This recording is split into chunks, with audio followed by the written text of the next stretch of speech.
Tubahaye ikaze nanone ku isengesho ribohora official, mwebwe abakunda ijambo ry'Imana kandi mukunda n'amasengesho aca kuri uyu muyoboro wanyu witwa isengesho ribohora official.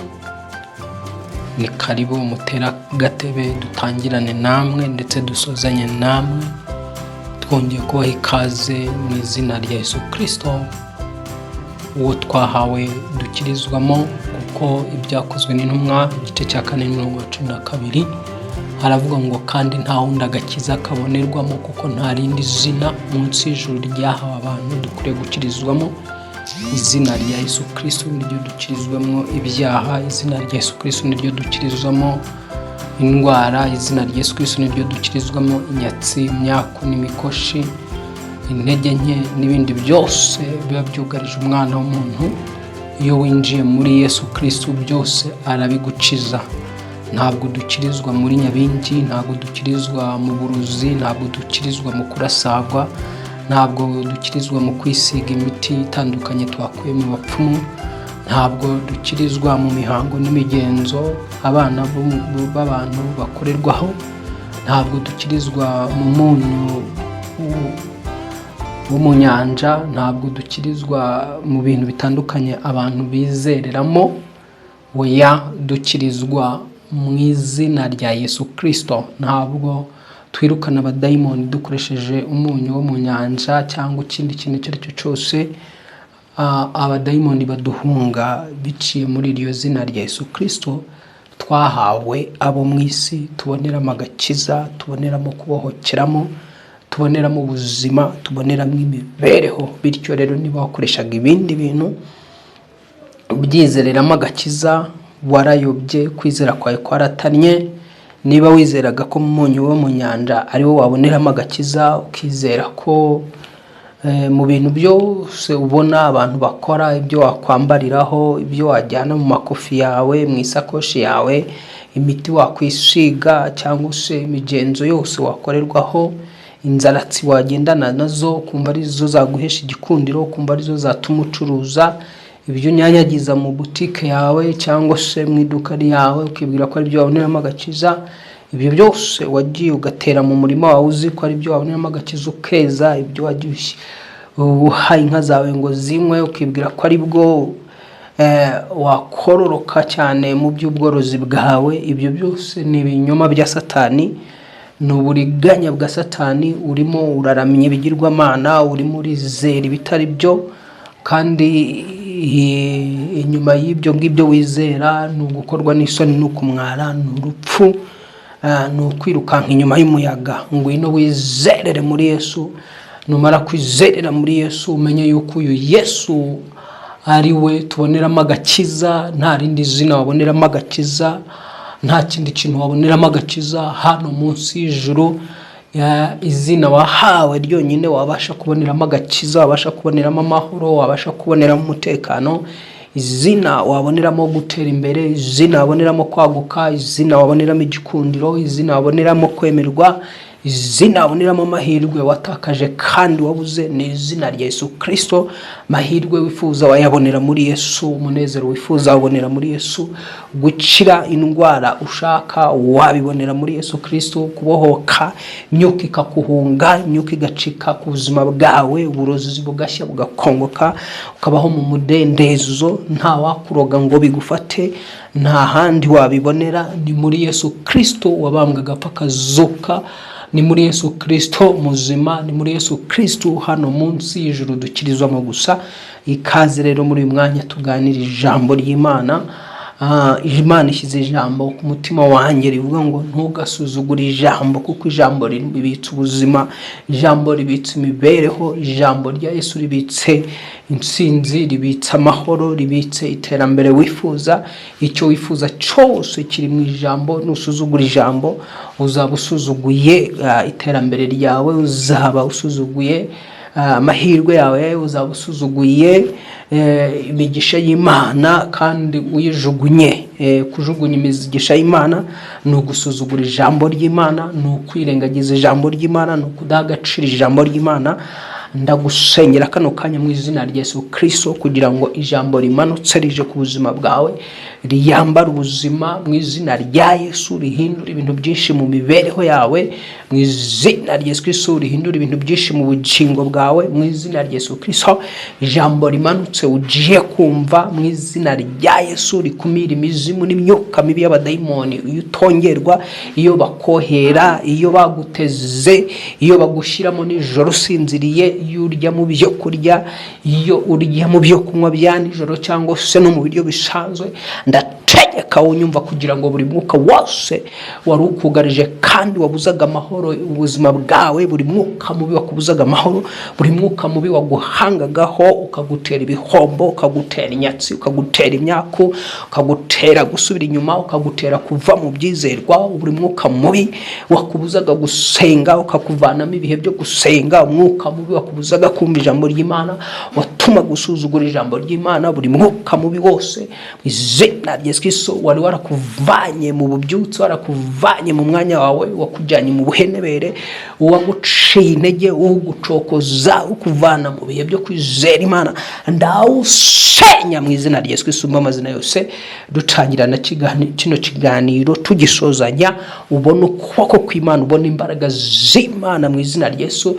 Dutangirana nawe muri iri jambo, ukuboko kw'Imana kugukoreho mu izina rya Yesu Kristo. Dusozanya muri iri jambo mu izina rya Yesu. Ndatura ngo mu izina rya Yesu Uwiteka akore finisage y'ibibazo byawe mu izina rya Yesu Kristo mu mazina yose, wakira ibisubizo. Amen.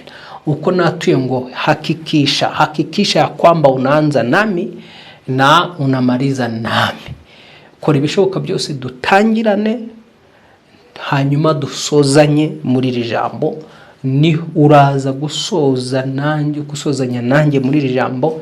Imbaraga z'Imana zigize gute?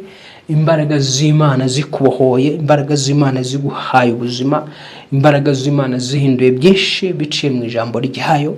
Wibuke ko tumaze iminsi tugaragaza ko mu ijambo amarozi yose y'ubwoko bwose bakoroga abasha gusenyuka utiriwe wisiga imiti mu bitugu byawe, utureba gucinda sago, buriyo bagucinda sago ubwo barimo barakunywanisha na ya myuka umurozi yagushyizemo. Iyo bagucinda sago barimo barakunywanisha igihango na baba dayimoni b'umurozi yagushyizemo, ntibashobora kukureka, ntibashobora kukuvaho. Rero abadayimoni, imyuka mibi ikurwaho n'izina rya Yesu Kristo hamwe n'amaraso Yesu Kristo ndetse n'ijambo rya Yesu Kristo. Ibyo birihagije kugira ngo ubohoke. Ntibisaba ikindi kintu, ntibisaba imiti, ntibisaba iki, bisaba kwizera ijambo ry'Imana. Imana iguha rero. Reka tuganire, tugende mu Bami ba kabiri igice cya 7 turebe ukuntu Imana yakemuye ikibazo cy'inzara ikoresheje ijambo ryayo. Uwiteka ubasha gukemura ikibazo cy'inzara yugarije igihugu, icyo kibazo cy'inzara ikagikemuza ijambo ryayo. Ndakwatura kugira ngo Imana yohereze ijambo ryawe ku buzima bwawe, rirangize ikibazo cyose wari ufite mu buzima bwawe. Nuryizera rero ikibazo cyose wari ufite kirakemuka mu izina rya Yesu. Mu gihe cy'Abisiraheli tugiye kureba ukuntu hateye inzara ikomeye cyane. Nyuma y'iyo nzara ikomeye, icyaje kuyikemura gusa, icyakemuye iyo nzara yari iri muri Isiraheli ni ijambo Uwiteka yohereje rica mu kanwa k'umukozi w'Imana Elisha mu izina rya Yesu. Kano kanya Elisha nawe uhari, ni njyewe uhari. Hari ijambo Imana yohereje rigiye guca ku rurimi rwanjye no mu kanwa kanjye, rigacemura ikibazo cyose wari ufite mu buzima bwawe. Nutarisuzugura urabona imbaraga z'Imana. Reka dusome mu izina rya Yesu. Abami ba kabiri igice cya 7, ijambo ry'Imana riravuga ngo, Elisa aravuga ati, nimwumve ijambo ry'Uwiteka. Avuze ngo, ejo nk'iki gihe ku irembo ry'i Samariya indengo y'ifu y'ingezi izagurwa shekeli 1, kandi indengo 2 za sayari nazo zizagurwa shekeli 1. Ariko umutware umwami yegamiraga asubiza uwo muntu w'Imana ati, mbese naho Uwiteka yacingura amadirishya yo mu ijuru, bene ibyo byabaho? aramusubiza ati uzabirebesha amaso yawe ariko ntuzabiryaho. Reka dusome muri Bibiliya noneho ijambo ry'Imana isobanura iby'izo ndengo tumenye ibyo ari byo. Ngo Elisa aramusubiza ati nimwumve ijambo ry'Uhoraho. Aravuga ati ejo magingo aya ku isoko ry'i Samariya. Iyo ni Bibiliya yitwa ijambo ry'Imana dusomye, niyisobanura ikavuga iby'indengo ziriya utasobanukirwa. Ishatse rero kufungura icyo Kinyarwanda kugira ngo cyumve neza. Ngo Elisha aramusubiza ati nimwumve ijambo ry'Uhoraho. Aravuga ati ejo magingo aya ku isoko ry'i Samariya ibiro 12 by'ifu cyangwa ibiro 24 by'ingano bizagurwa igikoroto kimwe cy'ifeza. Umugaba w'ingabo abaza Elisha ati naho Uhoraho yafungura amadirishya yo mu ijuru akabinyuzamo, mbese ibyo avuze byabaho bite? Elisha aramusubiza ati bizabaho ubirebesha amaso ariko ntuzabiryaho. Iyo usuzuguye ijambo ry'Imana ubona abandi basubizwa, ubona abandi batabarwa, ariko we ntugire icyo ugeraho. Iyo usuzugura ijambo ry'Imana ubona abandi batera imbere, ariko we ntuva aho uri.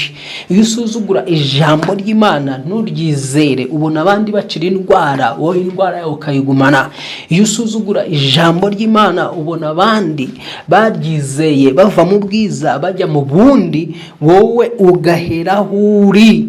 Gusuzugura ijambo ry'Imana bishobora gutuma utinda mu kibazo, bishobora gutuma utinda gusubizwa, bishobora gutuma utinda kubona ibitangaza Imana yaguteganyirije. Ndagukangurira kudasuzugura ijambo ry'Imana, ndagukangurira kwizera ijambo ry'Imana.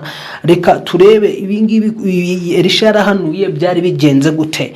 Iyo dusomye Abami ba kabiri igice cyaho cya 6 n'umurongo wa 32, aho ntabwo twasoma ariko iyo nkuru wayihasanga. Biratubwira ngo umwami witwa Beta i Yerusalemu cyangwa se agota Isirayeli yose. Amaze kwigota noneho sasa nta biryo byinjiraga muri Isirayeli, nta n'ibyanasokaga kuko yahagose igihe kirekire. Byabaye ngombwa rero ko ibiryo barya mu gihugu byaje gushira ariko nta bindi byinjira. Ibaze kano kanya igihugu cyacu turimo gifungiwe imipaka yose uko ari 4. Imipaka yose igakingwa, umupaka wa Uganda ugakingwa, wa Tanzania ugakingwa, wa Burundi ugakingwa, wa Kongo ugakingwa, ndetse n'ikirere kigafungwa. Twakwisanga turi kurya ibyo muri iki gihugu igihe kikagera bigashira kuko nta bindi byaba byinjira. Nuko rero nuko byagenze mu gihe cya Isirayeli. Umwami Benihadadi w'Isiriya yazanye ingabo ziwe agota Isamariya hose. Amaze kugota Isamariya hose, noneho sasa Isamariya bisanga nta biryo byinjira muri Samariya. Noneho ibyari biri muri Samariya baba ari byo barya birashira. Bimaze gushira noneho ngo abantu batangira kurya abana babo. Noneho haza umugore wari urimo aragenda ngo abona umwami arimo aratambagira kwibaraza. Uwo mugore abwira umwami ati nyagasani mwami ndenganura. Umwami aravuga ati se nakurenganuza iki? Ese nakurenganuza ibiri ku mbuga yanjye cyangwa se ibiri mu rwengero? Nanjye simfite icyo kukurengera, icyakora mbwira ufite kibazo ki? Umugore aramubwira ati ejo bundi umuturanyi wanjye yaraje arambwira ngo turye umwana wanjye w'umuhungu, hanyuma ku munsi ukurikiye azaza n'uwe tumurye. Noneho uwanjye ndamuzana turamurya. Tumaze kumurya igihe gitahiwe ciwe mubwiye ngo azane wa mwana we tumurye, kuko yari amaze guhaga aramuhisha. Ati rero narinje kugira ngo nshire urubanza undenganure. Ako kanya ijambo ritubwira yuko umwami yahise ashishimura imyenda ye. Amaze gushishimura imyenda ye, ngo abantu barimo baratambuka babona aho yareshe imyenda yiwe yayishishimuye, babona ko ari yambaye ibigunira. Yari yagize agahinda gakomeye, aravuga ati ndahiye Uhoraho, nago ejo ngomba kurara nciye igihanga. Umuhanuzi witwa Elisha ahari bibwiraga ko Elisha ariwe wateje ibyo byago, Elisha ariwe wateje ayo makuba. Umwami arahirira kugira gute? Kwica Elisha. hanyuma ngo amutumaho ingabo ahantu Elisha yarari. Mu isi y'umwuka Elisha aba yumvise imirindi y'ingabo ziri kuza, ahita abwira abo yarari kumwe nabo ati nimucinge imiryango kandi muyikomeze, dore kuko umwana w'umwicanyi yohereje intumwa kuza kumfata. Ati kandi nyuma y'izo ntumwa nawe ari hafi arimo araza. Ngo akivuga ayo magambo za ngabo ziba ziramwinjiranye, zimwinjiranye ziramubwira ngo ese ibi byago byose ko twabitejwe n'Uwiteka, ese uracyamwiringizwa n'iki? Niki gitumye uciringira Uwiteka n'ibi byago yaduteje? Ako kanya Elisha niho rero sasa yarekuye ubuhanuzi, arekura ijambo rya gihanuzi. Ndagira nkubwira ngo ijambo rya gihanuzi rijya rihindura ibintu mu buzima bw'abantu. Ijambo rya gihanuzi rijya rivanaho situation mbi imaze igihe kirekire. Ijambo rya gihanuzi rijya rivanaho indwara zamaze igihe kirekire. Ijambo rya gihanuzi rijya kuvanaho umwaku, rijya kuvanaho imikoshi umaranye igihe kirekire. Ijambo rya gihanuzi rijya kuvanaho icangiro umurozi yakubohesheje, umurozi yakuzirikishije. Mu izina rya Yesu ndatura kano kanya, niba uri kunyumva uriho umwuka w'icangiro, umurozi yaraje akagutwara inyenyeri y'igikundiro akagusigira icangiro, mu izina rya Yesu ndakugaruza inyenyeri y'igikundiro kano kanya mu izina rya Yesu. Ndasenya icangiro cyose wambitswe mu isura yawe mu mbaraga z'umwuka wera. Ndasenya icangiro cyose wambitswe mu isura yawe mu izina rya Yesu. Ntawe ukureba ngo agukunde. Umuntu wese ukubonye yewe bwaba ari ubwa mbere ahita kwanga, ukibaza ngo kubera iki abantu banyanga? Nta mpamvu. Ntawe ugukunda muri famiye, ntawe ugukunda mu muryango wawe, ntawe ugukunda mu kazi. Bandi bahabwa ama promotion, wowe uracyari hahandi. Nabaje inyuma yawe mu kazi barazamuwe, wowe uracyari hahandi kubera icyangiro umurozi yagusunikiye, umurozi yakwambitse, yagutwaye inyenyeri y'igikundiro, aragitwara gikura mu isura yawe. Amaze kugikura mu isura yawe agusigira icyangiro, akwambika maske y'icyangiro. Uragenda na maske y'icyangiro cy'abadayimoni, uragenda na maske y'icyangiro cy'imyuka mibi. Ndatura ku ijambo rya gihanuzi ngo iyo maske kuveho mu isura mu izina rya Yesu Kristo, mu mbaraga z'umwuka wera. Ndi kubona mu isi y'umwuka hano umuntu wambaye maske y'icyangiro, ndetse iyo maske y'icyangiro yaragiye yambara isura yawe, yambara uburanga bwawe, n'uburanga bwawe buraza busesha ibiheri, uravuza biranga, kubita hirya no hino biranga, kuko ari maske ya kirozi. Ibyo biheri ntago ari ibiheri bisanzwe biri mu isura yawe. Iyo sura yawe irimo iragenda ikunja kandi uri umwana mutoya, uruhu rukagenda rwumirira, wakoresheje amavuta atandukanye byaranze. Iyo ni maske ya kirozi, ni maske y'abadayimoni, ni maske y'abana mwijima bakuzugunyiye, bagutwaye igikundiro bakuha maske yabo. Ndatura ngo iyi maske yambaye isura yawe ikuveho mu izina rya Yesu.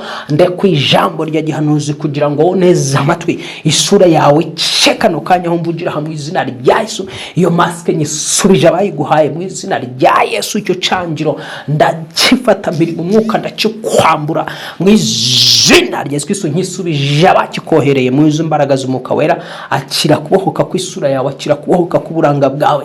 Mu isi y'umwuka hari umuntu nabonaga umeze gutyo. Niba rero unteze amatwi, izere kano kanya ko icyo cangiro kikuvuyeho mu izina rya Yesu. Inyenyeri y'igikundiro cyawe ndayigaruye katika jina. Nkushubije inyenyeri y'igikundiro cyawe wayikoreraga ku gikundiro cyawe, ku nyenyeri y'igikundiro cyawe. Ndatura ngo icyangiro aba ari we gisubira uwo ngo wakoreraga ku nyenyeri y'igikundiro cyawe, usubizwe inyenyeri yawe mu izina rya Yesu. Igikundiro wongere gukundwa mu mbaraga z'umwuka wera. Urakunze mu izina rya Yesu. Umugabo yari yarakwanze, umugabo yakurebaga kumva nta peta gufitiye, umugabo yari yakwanze, fiance wawe yarakwanze, yaragutaye, nta makosa wamukoreye. Umugabo yarakwanze, nta makosa wamukoreye. Yo ni icyangiro bakwambitse, bagutwaye igikundiro imbere y'umugabo wawe, bagutwaye igikundiro imbere ya fiance wawe. Kiragarutse mu izina rya Yesu Kristo. Urekeraho kwirukankira mu bapfumu, ujya kwicisha indasago, ujya kunamira ibigirwamana, ujya kuraguza, ujya guterekera, ujya gufata imiti yo mu bapfumu ngo barakuvura.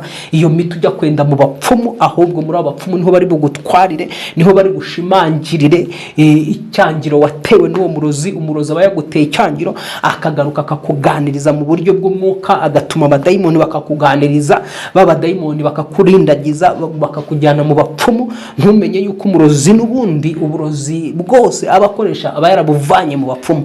Noneho ugiye ku murozi mukuru, wibwiraga ko ugiye kwivuza, ariko umupfumu n'umurozi mukuru kuko n'utanga uburozi ku murozi. Nawe rero ubwo mu buryo bw'umwuka utangira urugendo rwo kuroga. Umuntu ujya mu bapfumu batangira urugendo rwo kuroga, nawe aba ahinduwe mu isi y'umwuka, aba yerekeje mu bigirwamana, aba ayobotse Satani, aba ayobotse imyuka mibi. Nta kimyuka mibi yakumarira. Imyuka mu bapfumu ni imyuka mibi, ntacyo yakumarira, ntago yagukiza.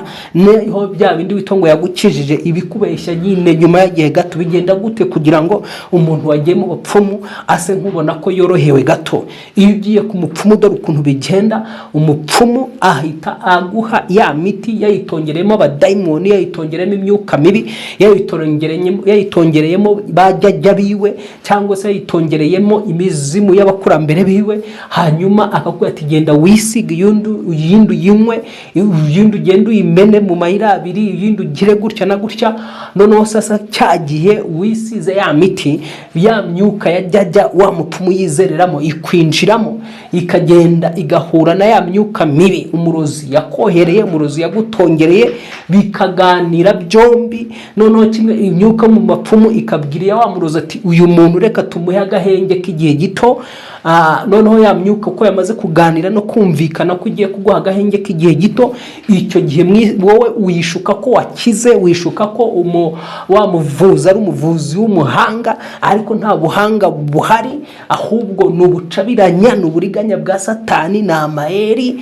Nyuma rero igihe gitoya iyo myuka yaganiriyeho, yemeranyijeho, ukabona nka ibintu bisa nkaho bikendereyeho gatoya.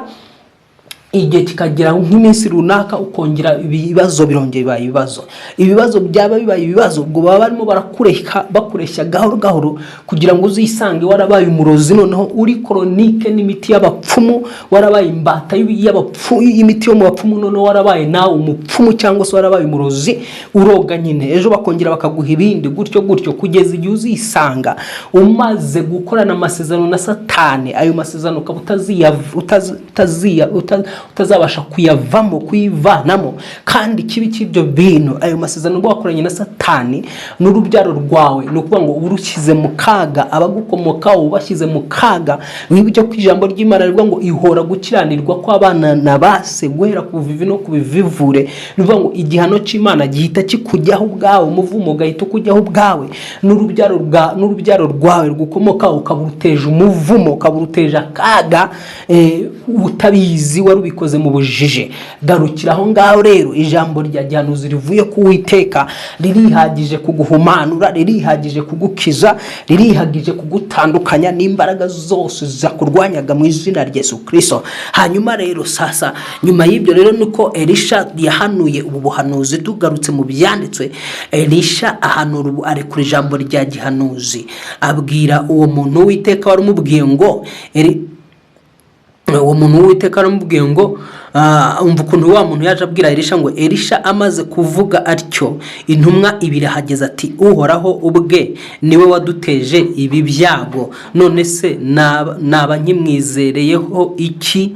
Elisha aramusubiza ati nimwumve ijambo ry'Uwiteka, numve ijambo ry'Uhoraho. Aravuga ati ejo magingwa ya ku isoko ry'i Samariya ibiro 12 by'ifu cyangwa ibiro 24 by'ingano bizagurwa igikoroto kimwe cy'ifeza. Umugaba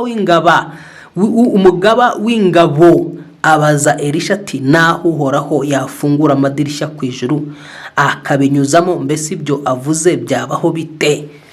Uyu mugabo w'ingabo yasuzuguje ijambo ry'Imana kwite, ariko ntiwamurenganya. Yarebaga situation yari iri mu kibugu, ntuzagereranye ijambo ry'Imana na situation ufite na situation urimo kano kanya.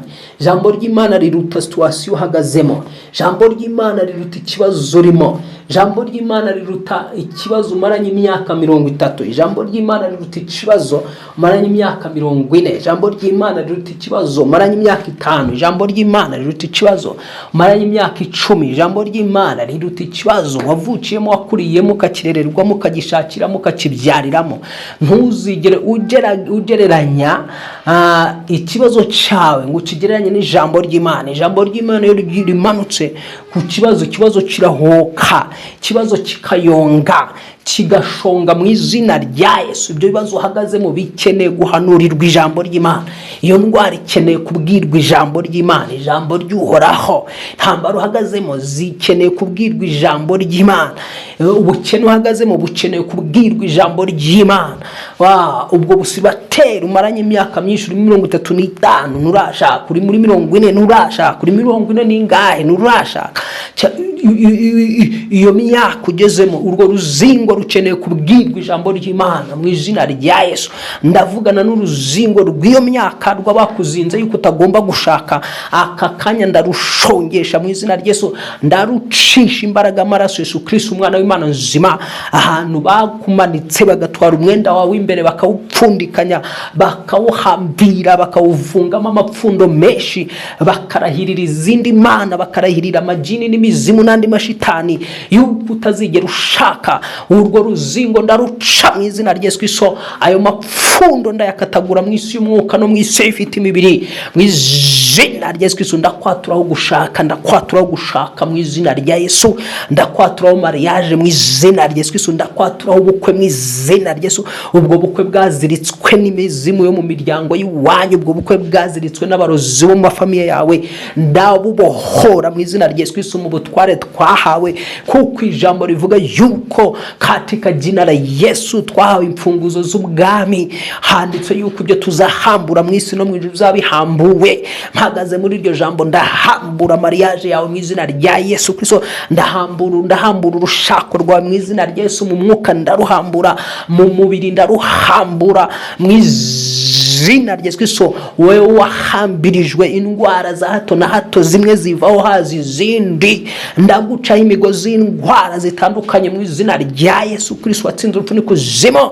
Myuka igenda mu bitugu byawe ndayitegeka gusohoka muri ibyo bitugu. Wowe wumva imyuka igenda igucira igita mu nda yawe, izindi bindi bigenda mu mbavu, ndabitegeka gusohoka mu mubiri wawe. Ndakwaturaho kubohoka no gucira. Ndavugana n'iyo myuka kuguhunga kwa zina la Yesu watsinze urupfu n'ikuzimu. Akira ubuzima muri iryo zina rya Yesu. Iyo myuka nisohoke mu mara yawe mu izina rya Yesu. Iyo myuka nisohoke mu bitugu bya mu izina rya Yesu. Bigenda gute kugira ngo wumve imyuka mu bitugu? Nuvuga ngo umurozi arakohera akagutongera, agahamagara abadayimoni, imizimu ikava ikuzimu. Yamara kuyihamagara noneho sasa akayitegeka kugira ngo yegeranye imere nk'udushishi, ibe mitoya. Noneho akayibwira ngo mugende mwinjire mu bitugu bye, mugende mwinjire mu nda, mugende mwinjire mu mubiri, mwinjire mu bitugu, mwinjire mu birenge no maguru. Ndategeka iyo myuka yose ari mu bitugu byawe niyegeranye yose kongorwe n'iri jambo mu izina rya Yesu. Uyu muntu nimukongere kumutoteza mwa myuka mimwe, ndabavima muve mu bitugu bye. Ntabwo ibitugu bye biheka abazimu n'ibiheka abadayimoni katika jina la Yesu. Reka babikohereye iyo myuka bayikohereye ndayitegeka kugira ngo isubiraho yavuye, wobaho kuhabwa ubuzima mu izina rya Yesu. Uhawe ubuzima kandi urakize. Ikimenyetso nuko uri buze kumva mu muryango wawe babikujugunye batangiye gutaka no kuboroga. Uri buze kumva arwaye, uri buze kumva atatse mu muryango wawe, umenye ngo uwo niwe wari warabikujugunye. Bimusubiyeho mu izina rya Yesu Kristo. Bimusubiyeho mu mbaraga z'Umwuka Wera. Mbitegetse kuva mu bitugu byawe. Ibyari biri mu nda mbitegetse gusohoka mu nda yawe mu izina rya Yesu Kristo. Ibyari biri mu birenge, unteze amatwi, hari ibintu wumvaga ibirenge bya bisa nkaho birimo birokerwa, birimo birashya. Iyo mizimizo za nyabingi ndaziturira, ndazitegeka gusohoka mu birenge byawe bibohoke katika jina la Yesu. Uko gushya wumvaga washyagamo ibirenge mbisubije ku bari gutongera bo bashya ibirenge byabo, ibyawe bibohoke kubw'imbaraga y'amaraso Yesu Kristo. Nyanyagije amaraso Yesu Kristo kuri ibyo birenge byawe, nkwatura amaraso Yesu Kristo kuri ibyo birenge, ndatura ngo bohoka mu mbaraga z'umwuka wera, acira kubohoka wowe wumvaga rino jambo. Reka rero dukomeze Elisha ni isengesho ribohora official hano. Turigisha tukabohora abantu, turigisha tugasengera abantu kugira ngo babohoke, kuko iri ni isengesho ribohora official. Nawe byumve, turarekura ijambo tukarekura n'isengesho rikubohora, biragenda na byombi. Uyu mwuka wera yashatse ko adukoresha muri ubu buryo, nubwo nyine ntubwibazeho. Turekura ijambo tukongera tukarekura ijambo nanone isengesho rikubohora. Imana igumugisha mu izina rya Yesu. Ngaho rero sasa Elisha amaze guhanura, avuze yuko ejo nk'iki gihe nkuko ubyumvise, avuze ko ku isoko ry'i Samariya, kandi ku isoko ry'i Samariya ibiryo byari byarashitse byararangiye. Urumva ko twumvishe yuko ku isoko ry'i Samariya abantu bari batangiye kurya abantu, bari batangiye kurya abana babo, rero nta biryo byari bihari. None uyu muhanuzi ahanuriye yuko ku isoko ry'i Samariya ibintu bigiye guhinduka, ibiro 12 by'ifu cyangwa 24 by'ingano bizagurwa igikoroto kimwe cy'ifeza. Yumva ni ibintu bikomeye. Muri ya bihugu byo mu burasirazuba abantu bakunda guhinga ingano cyane, barya imigati cyane, bakarya amacapati cyane. So noneho rero sasa ingano nyine kubura biba ari ikibazo. Rero arahanuye ngo ibiro 24 by'ingano bizagura igikoroto kimwe, cyangwa se 12 by'ifu bizabigura igikoroto kimwe. Uwo mugabo witwa ko ari umugaba w'ingabo, wari uyoboye ingabo zose zo muri Isiraheli, abyumvise aravuga ati ibintu nibishoboka nawe Uwiteka ngo yacingura amadirisha akabinyuzamo yo mu ijuru, ngo ibyo bintu ntibyabaho. Umugabo w'Imana, muhanuzi w'Imana, avuga ati ibyo uzabirebesha amaso yawe ntuzabiryaho. Natangiye nkubwira ngo abantu bapinga bahinyura ijambo ry'Imana, babona abandi bazamuka, babona abandi batera imbere, babona abandi baguka, babona abandi babohoka, babona abandi bacira indwara, bo ugasanga nyine wapi ntago babona ibyo bitangaza kuba bahinyuye ijambo ry'Imana. Byagenze gute rero? Umva, kugira ngo ubuhanuzi rya jambo ry'Imana risohore, ijambo ry'Imana rirasohora, ntabwo rijya rigenda gutyo gusa. Iyo rije rirasohora, risohoza icyo waritumye yaribwiye gukora. Ijambo ry'Imana risohoza icyo waritumye yaribwiye gukora. Zamurira Imana yawe cyubahiro aho uri, kuko Imana itumye ijambo ry'Imana, kandi iryo jambo rikaba rije ku buzima bwawe kugira ngo risohoze icyo Imana ritumye gukora mu buzima bwawe. Hari ijambo Imana itumye mu buzima bwawe rigomba kukubohora, hari iryo yohereje mu mibereho yawe rigomba kugukiza, hari iryo yohereje mu mibereho yawe rigomba kukubohora, rikagutandukanya n'amarozi y'ubwoko bwose, n'indwara z'ubwoko bwose, n'ibitero byose wari umaze igihe kirekire Satana kugabaho. Iryo jambo ryamanukiye rero gukora ibitangaza n'ibimenyetso mu buzima bwawe. Hanyuma rero tumva ukuntu ijambo ryaje gusohora hano i Samariya. Byagenze gute rero? Ukuntu byagenze ni inkuru itubwira yuko iyo ukomeje gusoma mu gice cya 7 ugahera ku murongo wa 3 ugakomeza, ntago twabisoma, ni ibyanditso birebire cyane, ariko iyo nkuru ikomeza kutwereka ngo kwirembo ry'i Samariya hari abagabo 4 b'ababembe. Abagabo 4 b'ababembe baraje batangira kuganira, baricara baravuga bati nituguma hano inzara irahatwicira, kandi nitwinjira mu murwa inzara nayo iriyo irahadutsindira. Dore yuko ababembe muri Isiraheli barabahezaga, barabirukanaga bakabavana mu bantu.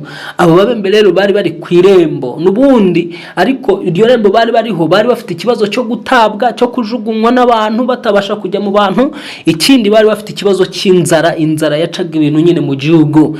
Ngo bigira inama baravuga bati rero nitujya nubundi mu murwa naho inzara iriyo nubundi. Ikindi kandi n'abantu bakongera bakatwamagana, bakatwirukana, bakadutera amabuye.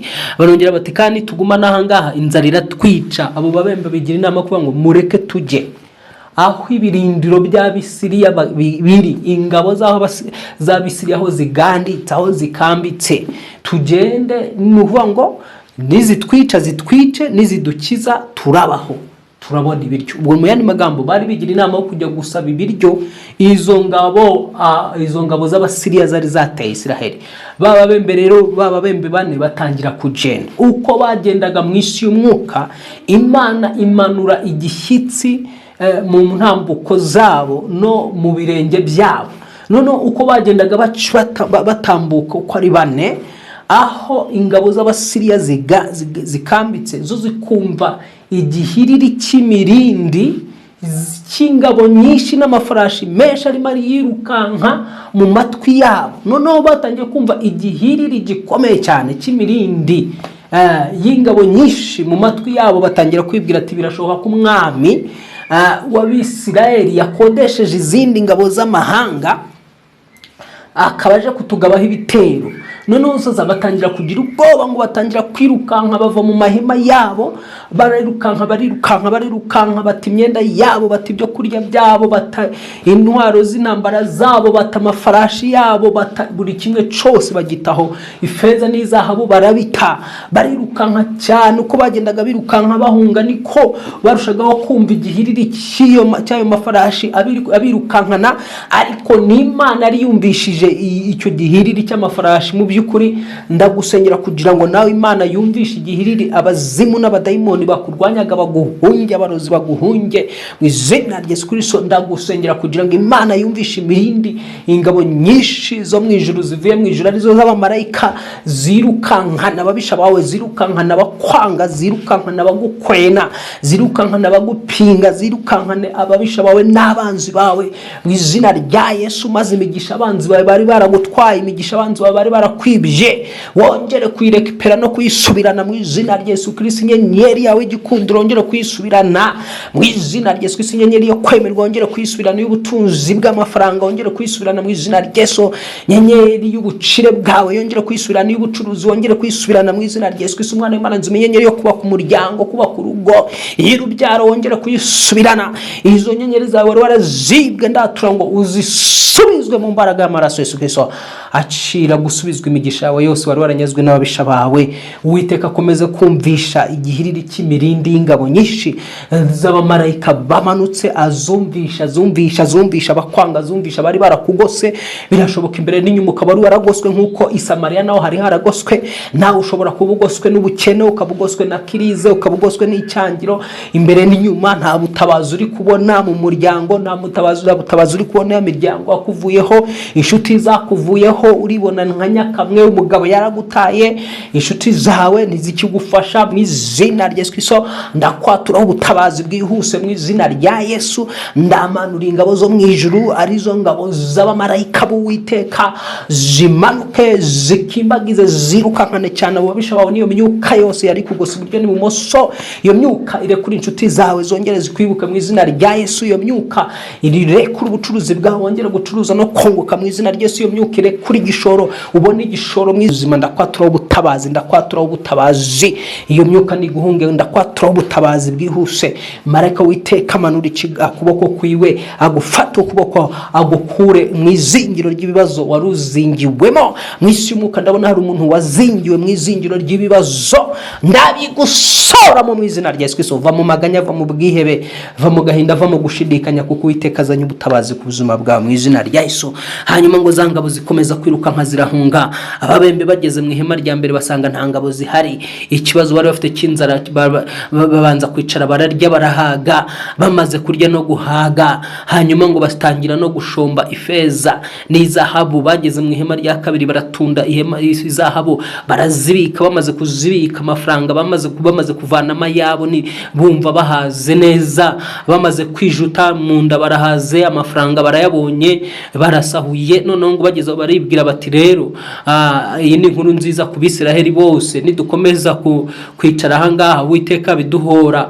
Bati iyi ni inkuru y'agakiza tugomba gushira Abisiraheli. Hanyuma ababembe bagenda basubira mu rugo rwabo, batangira kubwira ibyo babonye Abisiraheli. Umwami abishidikanyaho, umwami umwami abishidikanyaho. Hanyuma umwe mu basirikare abwira umwami atumva rero reka twohereze amafarashi 5 asigaye mu gihugu agende atate arebe ko ibyo aba bantu batubwiye bitabara agatego. Abasiriya bamaze kumenya yuko dushonje, noneho badutega umutego w'ibyo kurya n'ibi bintu kugira ngo igihe turi bube duhugiye mu gusahura, duhugiye mu kwiba, duhugiye mu gutwara ibi bintu batuge gitumo batwice. Ariko reka twohereze amafarashi 5 agende gutata, agenda arebe ko ibyo bintu ari ukuri. Ya mafarashi aragenda, abari bayicaho baragenda binjira mu rugerero cyangwa se mu nkambi y'Abasiriya cyangwa se aho ibirindiro by'Abasiriya byari biri. Bahasanga ibitwaro, bahasanga amafaranga, bahasanga izahabu, bahasanga ifeza, bahasanga imifuka y'ingano, bahasanga amafu, bahasanga ibyo kurya byinshi. Izo ngabo zaryaga imifuka myinshi cyane. Noneho ngo sasa baragaruka babwira umwami ati ibyo batubwiye nibyo koko. Abantu baragenda, noneho abantu baragenda bafata ibyo bintu byari biri mu birindiro by'Abasiriya, barabitunda. Muri uko kubitunda noneho umwami ashyiraho wa mugaba w'ingabo guhagararira ibyo byo kurya bari bavanye iyo ngiyo mu birindiro by'Abasiriya, abari uhagararira ibyo bintu. Ijambo riravuga ngo bamwuriraho abantu kuko babyiganaga ari benshi bashaka kugura ayo mafu, bashaka kugura ibyo byo kurya. Baramunyukanyuka arapfa. Hanyuma rya jambo yari yarihinyuye rimusohoreraho. Yari yavuze ngo naho Uwiteka yakingura amarembo y'ijuru ese ibyo byashoboka. Hanyuma umugabo w'Imana Elisha aramubwira ati ibyo uzabirebesha amaso yawe ariko ntuzabiryaho. Hanyuma rero biza gusohora muri ubwo buryo. Reka mbisome ubyumve ngo umwami yari yategetse wa mugaba w'ingabo, ubwo na Abami ba 2 igice cya 7 umurongo wa 17. Umwami yari yategetse wa mugaba w'ingabo kujya kurinda irembo ry'umujyi. Imbaga y'abantu irahamunyukanyukira arapfa. Biba nk'uko Elisha yari yabivuze igihe umwami wa Isiraheli yamugendereraga. Kuko rero Elisha yari yabwiye umwami ati ejo magingo aya ku isoko rya Samariya ibiro 12 by'ifu cyangwa ibiro 24 by'ingano bizagurwa igikoroto kimwe cy'ifeza. Ubwo nibwo umugaba w'ingabo yabazaga Elisha ati naho Uhoraho yafungura amadirishya ku ijuru akabinyuzamo, mbese ibyo uvuze byabaho bite? Elisha yari yamusubiza ati bizabaho ubirebesha amaso ariko ntuzabiryaho. Uko niko byagenze. Imbaga y'abantu yanyukanyukiye wa mugaba w'ingabo ku irembo ry'umujyi arapfa. Inshuti mukundwa muri Kristo Yesu, uko niko bigenda ku muntu uhinyura ijambo ry'Imana. Umuntu uhinyura ijambo ry'Imana agahinyura iby'Imana ivuga biciye mu kanwa k'abakozi bayo, agahinyura iby'Imana ivuga biciye mu kanwa k'abagaragu bayo. Iyi ni Imana ivuga ikavugira mu kanwa k'abakozi bayo. Iyo wahinyuye ijambo ry'Imana rero nta kindi, wowe abadayimoni barakunyukanyuka ugapfa mu mwuka cyangwa se ugapfa mu bugingo. Hari umuntu ushobora gupfa ntapfe mu buryo bw'umubiri ariko muri ekonoma gapfa, mu urushako rugapfa, imibereho igapfa, ibintu byose bikononekara. Uramenye ntuzahinyura ijambo ry'Imana. Rero ndabona hari ijambo ry'Imana ryari rikumanukiye kugira ngo rikuvane mu kibazo, rikuvane mu bihe wari uhagazemo. Uyu muntu impamvu yahinyuye iby'iryo jambo, yafashe situation igihugu cyari kirimo ayihuza n'ibyo ubu ijambo rya Gihanuzi rivuze, yumva ntibyashoboka. Natangiye nkubwira ngo ntuzakore ikosa ryo guhuza ikibazo cyawe cyangwa kugereranya ikibazo cyawe n'ijambo ry'Imana. Ntuzakore ikosa ryo kugereranya ikibazo cyawe n'imyaka umaze muri icyo kibazo ngo ubigereranye n'ijambo ry'ubuhanuzi. N'Imana yishakira inzira kandi ikiharura inzira igasohoza icyo ijambo ryayo ryavuze. Hari ijambo ry'Imana risohoye ku buzima bwawe. Ibyo twakwaturiho byose Imana ibishakiye inzira birabaye mu izina rya Yesu. Ndabona ubohoka, ndabona ukira, ndabona ubatuka, ndabona imizimu ikurekura, biyuka y'abadayimoni kuvamo, isohoka mu bitugu byawe, isohoka mu nda yawe, isohoka muri ibyo birenge. Ndabona umyaku n'imikoshi na virusi zitera sida wari waranduye, ndabona igusohokamo biciye mu mbaraga zo gusenga, biciye mu mbaraga z'iri jambo ry'Imana. Ibibazo byose byari bikuziritse biracitse mu mbaraga amaraso Yesu Kristo, biracitse mu izina rya Yesu Kristo. Wewe wizera urabona ubwiza bw'Imana, ni wizera gusa. Ibingibi bibonwa n'abizera gusa. Wumvise yuko uyu mugabo washidikanyije atabibonye, niwizera nawe urabona uboho, uraza kubona ubohoka, uraza kubona ukira, uraza kubona ubuzima, usubirana ubuzima bwawe. Niwizera urasubirana business yawe, niwizera urabona igishoro mu izina rya Yesu, niwizera urabona promotion mu izina rya Yesu Kristo. Nubwo umaze imyaka myinshi abandi bazamurwa, wowe utazamurwa, nawe promotion iraje mu izina rya Yesu Kristo. Niwizera uruzingo ruragucikaho imyaka umaze mu izina rya Yesu, udashaka urashaka urubaka urugo mu izina rya Yesu. Niwizera uracira mu izina rya Yesu, urabona ibishoro, urigura minuza. Niwizera byose bishobokera uwizeye. Nkwaturiyeho imbaraga zo kwakira ibyo tuvuze n'ibyo tuguhanuriye mu izina rya Yesu, ubibonesha amaso yawe. Imana amahoro iguhe umugisha, Imana amahoro ikugirire neza. Shalom shalom, gubwa neza muri Yesu Kristo. Kandi niba umaze gufashwa n'iri jambo ry'Imana, ukaba waruje ari ubwa mbere kuri iyi channel Isengesho Buhoro Official, ntugende udakoze subscribe aho ngaho mu nyuguti z'umukara, cyangwa se udakoze mu gifaransa habanditse s'abonner, wiyaboneshe nyine ukande muri iyo s'abonner kugira ngo utazatubura. Kandi niba unafashijwe ukande like cyane, abandi mwandike amina, musangize ubu butumwa bwiza abantu benshi muzi bari muri situation zitandukanye. Urabo uvuze ubutumwa kandi urabukoze umurimo w'Uwiteka, uhabwa amahoro kandi uhabwa umugisha. Hanyuma ukeneye kudushigikira, ukeneye kudutera inkunga, ukeneye kubiba imbuto, hari ituro tujya twita imbuto. Ituro ry'imbuto ni ituro urekura, wakumva ijambo ry'Imana rigufashije, ubuhanuzi ubufashe ko ari ubwawe, ugahita utanga ituro. Icyo gihe nuvuga ngo ya migisha yose ubuyifashe, bya bindi twatuye ubifashe mu buryo bw'umwuka. Hari ituro ry'imbuto, hari ituro ry'ubuhanuzi, ukeneye guhita uritanga, ukeneye kuri biba kuri iki gicaniro, ukaba ukeneye kuri biba ku Isengesho Buhoro Official. Hepfo uraza kubona nimero zacu, cyangwa se reka tuyivuge, ni 0786741444, 0886741444. Aho ngaho aba ariho ushyira ituro ryawe ry'imbuto, cyangwa se ushyira n'iyindi nkunga yose ukeneye ko mu minsi iri imbere wifuza kutubona, ukumva yuko wajya utubona mu mashusho, tukarekura ubuhanuzi mu mashusho, tukabigisha tugaragara muri video. Ni ibintu bisaba amakamera, ibintu bisaba umukameraman, ibyo bisaba amafaranga.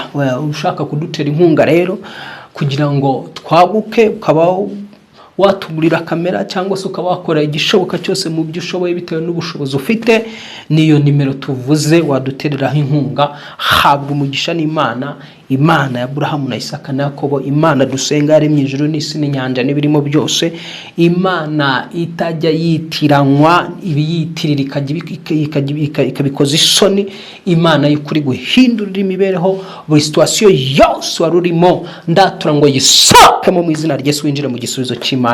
Habwa umugisha n'Uwiteka. Amen, amen, amen. Ubuntu bw'Imana bubane nawe.